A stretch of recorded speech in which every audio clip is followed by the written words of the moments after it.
तस्करं नारकाय वीरहनं क्लीबं आक्रियाय योगाय मुग्गश्चलो अतिकृष्टाय मागधं गीताय सूतं नृत्ताय शैलूषं धर्माय सभाचरं नर्ताय रेहं हरिष्ठायै भीमलं असायकारिम् आनन्दाय स्त्रेशखं प्रमुदे कुमारी पुत्रं मेधायै रथकारं कीर्त्याय तक्षानं श्रमाय कौलालं नायायै कार्मारं लोपाय मणिकारं सुखदं शरव्याय प्रभायात्नन्दं नागस्य मुष्ठायाभिषेक्तारं रत्नस्य विष्टभाय पात्रनिर्णेगं देवलोकाय पेषितारं समन्वितारं सुवर्गाय लोकाय भागदुःखं परिशिष्टाय नकाय परिवेष्टारं अरुणेभ्यो हस्तिपं जगायास्मवं निश्चै गोपालं वेदसेजपालं वीर्याय विपालं गिरायकीनाशं सुरागारं भद्राय ग्रहपं श्रेयसोवित्तधं अध्यक्षाय नक्षत्रारं मन्यवेयस्तापं क्रोधाय निशनीकारं गुरुरुच्चैघोषकारी यमायासो सर्वभ्यापतक वत्सराय पञ्चारिणी वत्सराय अभिजात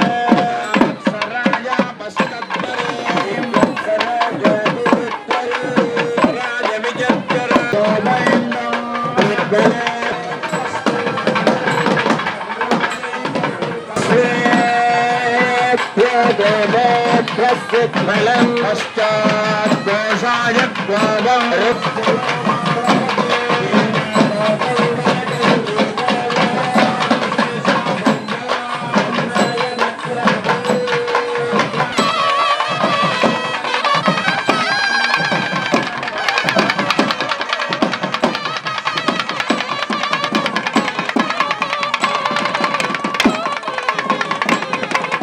राजे पुरुषमालभते प्राणमपानं प्राणमुपानकं समानं दानवायवे ऊर्जायक्षुरालभते ष्टं नमसे अजिश्रष्टमतिरोमसे अजिमिर्मिरमति मे विषम् आशायै दाविक्षायै कुमारी हिरण्यवर्णा हरिणीं सुवर्णरुजितस्रजा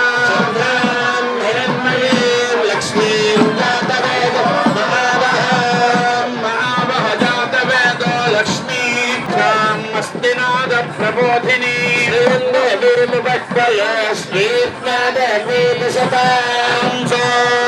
स्मितां हिरण्यप्राकारामार्द्र गलन्दीं तृप्तां तर्पयन्तीं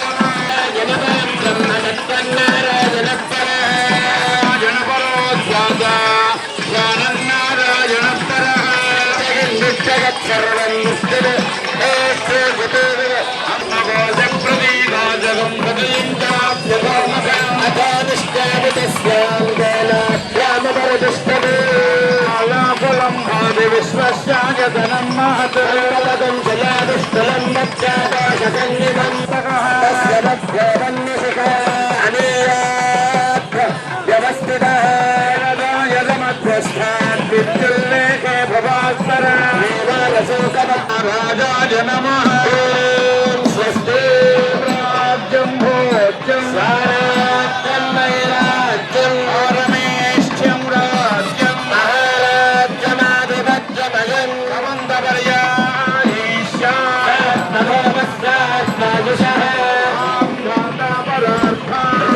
समुद्रपर्यन्ताय एकरालुतेरप्येषद्गोगोभिगीतो मरुतः परिवेष्टार मरुत्वस्य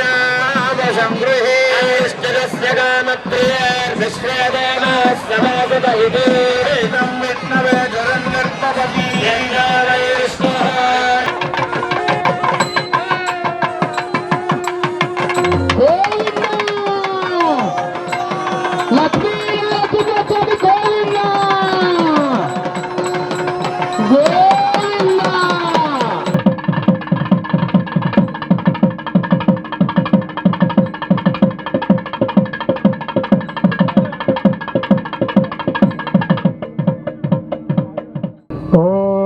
श्री गुरुभ्यो नमः।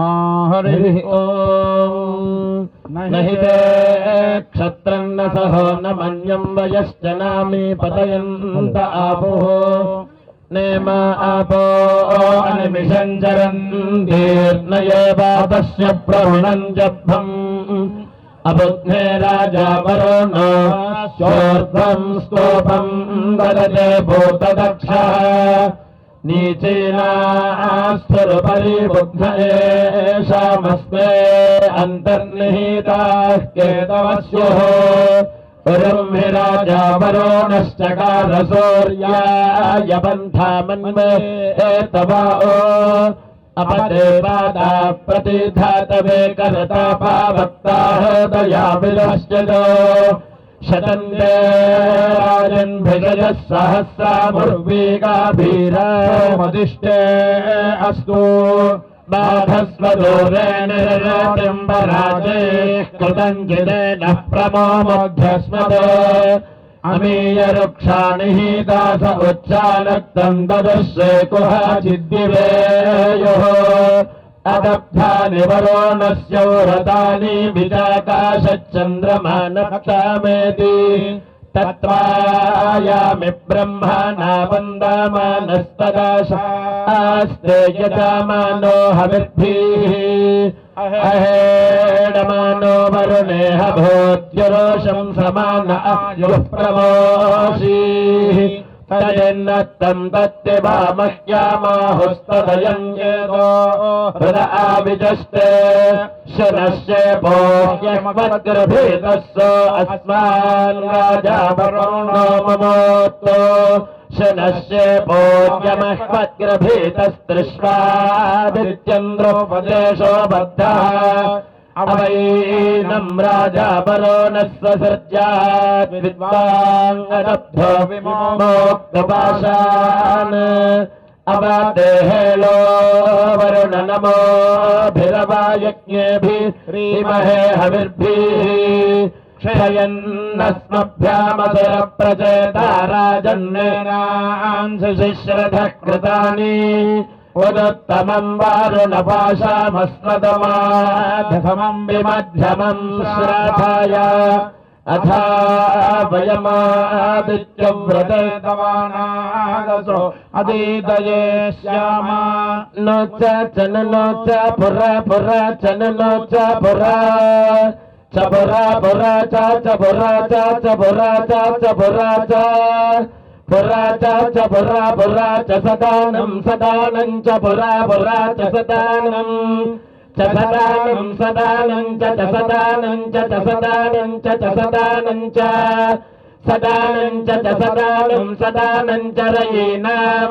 रायीनां च सदानं सदानं च रयीनां चरयीनां रायीनां च चरयीनां जातस्य जातस्य रयीनां च चरयीनां जातस्य रयीनां जातस्य जातस्य रयीनां रायीनां जातस्य च जातस्य रयीनां रायीनां जातस्य च जातस्य च जातस्य जातस्य च भुवानस्य भुवानस्य जातस्य जातस्य च भुवानस्य च भुवानस्य भुवानस्य च भुवानस्य चक्षां क्षां च भुवानस्य नस्य चक्षां चक्षां क्षां च चक्षां क्षामिति क्षां सतश्च च सतः सतश्च गोपां गोपां च सतः सतश्च गोपां च गोपां गोपां च गोपां भवतो भवतो गोपां च गोपा भवतः गोपां भवतो भवतो गोपां गोपां भवतश्च भवतो गोपां गोपां भवतश्च भवत भूरेश्च च भवतो भवतश्च भूरेर्भूरेश्च भवतो भवतश्च भूरेः च भूरेर्भूरेश्च च भूरेर्देवा देवा भूरेश्च च भूरेर्देवाः भूरेर्देवा देवा भूरेर्भूरेर्देवा अग्निमग्निं देवा भूरेर्भूरेर्देवा अग्निं देवा अग्निन्धारयन्द्र विनोदावं स्वस्ति।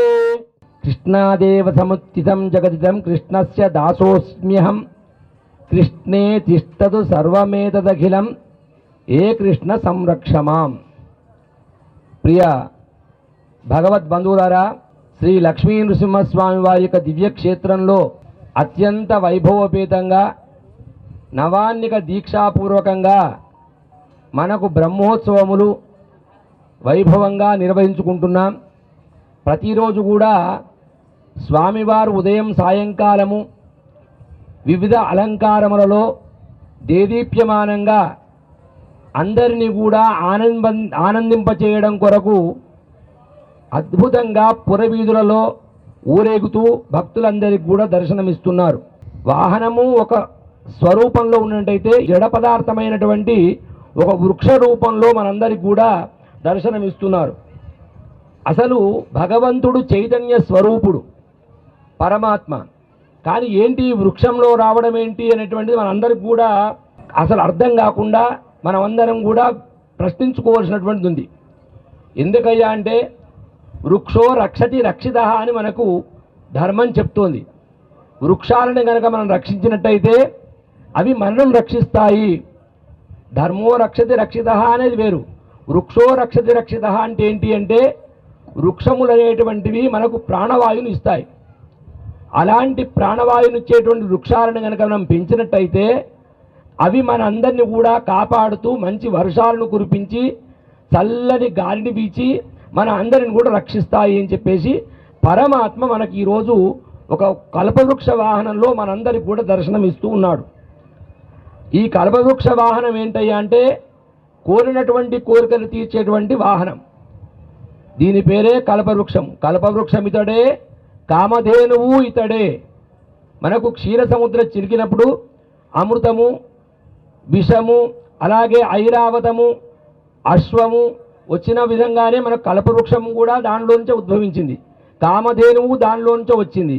ఈ కల్పవృక్షాన్ని ఇంద్రుని దగ్గరికి తీసుకెళ్ళాడు. ఇంద్రుడు తీసుకెళ్ళి వెళ్ళి ఇంద్రలోకంలో అతను ఆ వృక్షాన్ని తన యొక్క తోటలో ఉంచుకున్నాడు. అలాంటి కల్పవృక్షము ఏ కోరిక కోరితే ఆ కోరికకి ఇచ్చేటువంటి దాని పేరే కల్పవృక్షము అని అంటాం. దీని పేరు కామధేనువు అని కూడా మనం కోరినటువంటి కోరికలను కూడా మనకు తీర్చేటువంటిది. అలాంటి కల్పవృక్షంలో భగవంతుడు అనేటువంటి పరమాత్మ మనం ప్రసన్నం చేసుకోవడం కొరకు, మనం కోరినటువంటి కోరికలు ఇచ్చడం కొరకు ఈరోజు మనందరినీ కూడా ఆర్తితో మనం ప్రార్థించగానే ఈ కల్పవృక్షవానంలో మన దగ్గరకు వచ్చేసి మన అందరికి కూడా దర్శనమిస్తున్నారు. మనకు స్వర్గలోకంలో ఉన్నటువంటి ఇంద్రలోకంలో నారద మహర్షి ఒకసారి ఇంద్రుని దర్శించడానికి వెళ్ళినప్పుడు కల్పవృక్షానికి ఉన్నటువంటి ఒక పారిజాత పుష్పాన్ని అతనికి ఇవ్వడం జరుగుతుంది. ఆ పుష్పాన్ని తీసుకొని వస్తూ ఏం చేశాడు, ద్వారకా నగరానికి వచ్చేసి కృష్ణ పరమాత్మకు ఆ పుష్పాన్ని ఇచ్చాడు. ఇవ్వగానే ఆ పుష్పాన్ని తీసుకొని వెళ్ళి ఈ పుష్పం ఎవరికి చెందాలో అని ఆలోచించి రుక్మిణీదేవి గారికి ఆ పుష్పాన్ని వారు ఇవ్వడం జరిగింది. ఇవ్వగానే ఈ విషయం ఆ చెవి నోట ఈ నోట కూడా సత్యభామాదేవి గారికి తెలవడం జరిగింది. చూసావా, రుక్మిణమ్మ గారంటే మహా ఇష్టం కృష్ణ పరమాత్మకు, నేనంటే ఇష్టం లేదు అనేటువంటి భావనతోని ఆమెలో ఒక విధమైనటువంటి ఉద్వేగభరితమైనటువంటి కోపాన్ని ప్రదర్శిస్తూ పరమాత్మ రాగానే నా దగ్గరికి ఎందుకు వస్తావు, నా మీద ఎందుకు ఇష్టం అని చెప్పేసి అనుకుంటూ, ఏంటమ్మా ఎందుకంత కోపానికి వస్తున్నావు అని అడగగానే పారిజాత పుష్పాన్ని తీసుకొచ్చేసి రుక్మిణమ్మ గారికి ఇచ్చావు కదా, నాకు ఇవ్వలేదు కదా అని చెప్పేసి బాధపడుతుంది. ఓహ్ అంతేనా, నీకు పారిజాత పుష్పం ఏంటి, ఆ కల్పవృక్షాన్నే నీ దగ్గర తీసుకొచ్చేసి నీకు ఆ వృక్షాన్ని ఇచ్చేస్తాను అని చెప్పేసి వాగ్దానం చేస్తాడు. చేసేసి ఆ పరమాత్మ చక్కగా ఇంద్రలోకానికి వెళ్తాడు. ఇక్కడ ఏంటంటే ఒక అహంకారం అనేటువంటిది ఒక వృక్షం. ఆ వృక్షం అనే దాని మీద పరమాత్మ కూర్చున్నాడు. అంటే ఈ యొక్క అహంకారాన్ని కూడా నేనే తీసేస్తాను, నీలో ఉన్నటువంటి కామక్రోధ లోభము మధుమాత్సర్యాలను కూడా నేనే తీసేస్తాను అని చెప్పేసినటువంటి అంతరార్థమే ఆ వృక్షము యొక్క అంతరార్థం.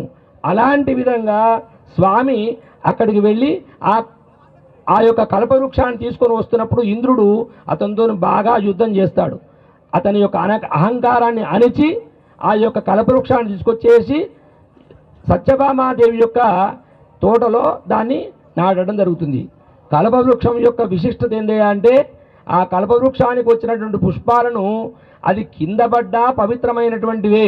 దాన్ని చెట్టు మించి కోయకుండా మనం ఆ పుష్పాలను తీసుకొచ్చి కింద పడ్డటువంటి పుష్పాలనే భగవంతుడు సమర్పించడం సమన్యాయం అని చెప్పేసి పెద్దలు చెప్తుంటారు. ప్రతి చెట్టు యొక్క పుష్పం కింద పడితే పనికిరాదు. కానీ ఈ కల్పవృక్షం యొక్క పారిజాత పుష్పానికి ఉన్నటువంటి విశిష్టత ఏందయ్యా అంటే భగవంతుడు సాక్షాత్తు కృష్ణ పరమాత్మ సంబంధించినటువంటి వృక్షం కాబట్టి ఆ వృక్షాన్ని కనుక మనం ఆ పూసినటువంటి పూలు కింద పడగానే ఆ పుష్పాలనే భగవంతుడు సమర్పిస్తే ప్రీతికరంగా సేవిస్తాడు అని చెప్పేసి మనకు శాస్త్రం చెప్తోంది. దీనికి యచ్చకించిత్ జగత్ సర్వం దృశ్యతే శ్రూయతే పివ అంతర్బహిశ్చ తత్సర్వం వ్యాప్య నారాయణ స్థితః అని చెప్తాడు.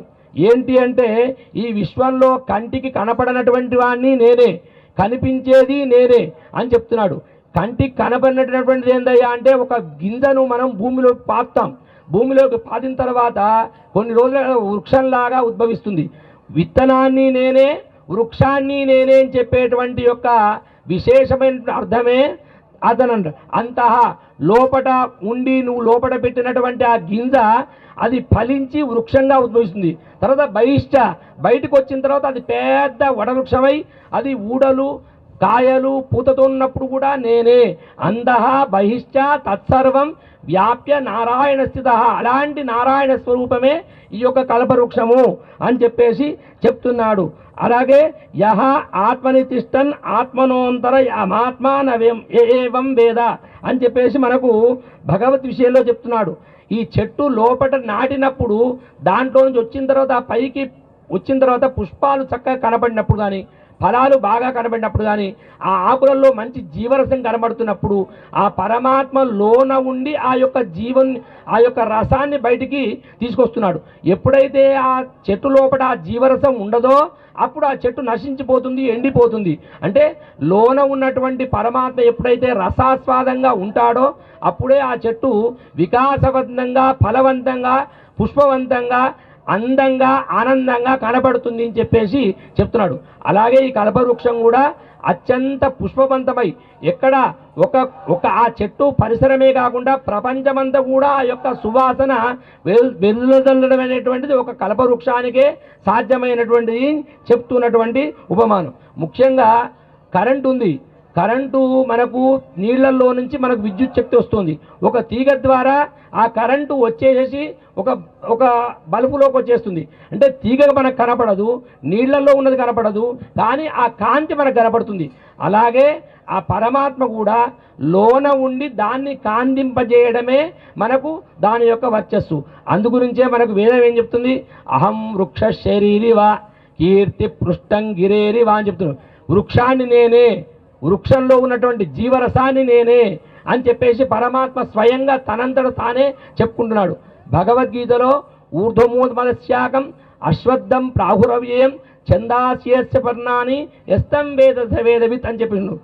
శాఖను నేనే, శాఖ ఉపశాఖలు నేనే, ఫలితాన్ని ఇచ్చేవాడినేనే, దాన్ని తీసుకునేవాడిని కూడా నేనే అని చెప్తున్నాడు పరమాత్మ. ఈశావాస్యోపనిషత్తులో భగవంతుడు పొన్న వృక్షాన్ని ప్రకృతి సిద్ధమైనటువంటిదిగా, ప్రకృతి వృక్షమైతే దాని మీద ఉన్నటువంటి వాడే పరమాత్మ. అలాంటి పరమాత్మ ఆ యొక్క పొన్న వృక్షం మీద కూర్చున్నాడు. అలాంటి పొన్న వృక్షాన్ని మనం దర్శించుకుంటున్నాం. దీనివల్ల మనం తెలుసుకోవాల్సింది ఏంటంటే అంటే చెట్టు ఎప్పుడైనా జడమైనా ఆ జడత్వానికి నేను రసాస్వాదం కల్పించేవాడిని కూడా నేనే. ముఖ్యంగా పూరి జగన్నాథం ఉంది.